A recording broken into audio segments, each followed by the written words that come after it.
Ma'am, पिछले 7 साल में देश भर में 70 पेपर लीक हुए हैं, जिससे 2 करोड़ युवाओं की जिंदगी बर्बाद हुई है। नीट, नेट और अन्य ऐसे पेपर लीक से हमारे देश की परीक्षा कराने वाली संस्थानों की छवि पर गहरा धब्बा लगा है, और जिसके कारण देश के युवा का इस सरकार के निष्पक्ष परीक्षा कराने की क्षमता से भरोसा उठ चुका है। इसी के संदर्भ में एनसीआरबी की जो स्टूडेंट सुसाइड रेट है वो 7.6 हो गई है, ऐसा 2022 की रिपोर्ट में बताया गया था।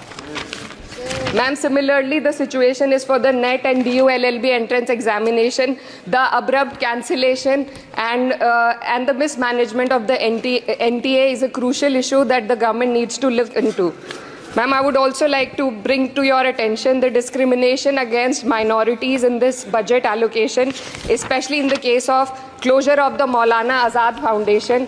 Despite the Prime Minister's vision of minorities progressing with Quran in one hand and computer in the other, this undermines efforts to boost educational opportunities.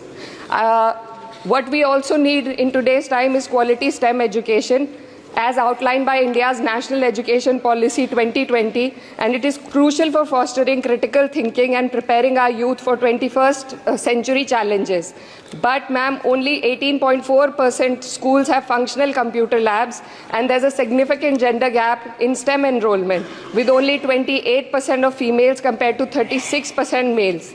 While the government now promotes Digital India, it would do well to take a leaf from the Samajwadi Party's government under Akhilesh Yadav ji, which began distributing free laptops to class 12 students in 2012, effectively combating computer illiteracy and bridging digital divide in rural Uttar Pradesh. Educational Freedom Index में भारत की स्थिति काफी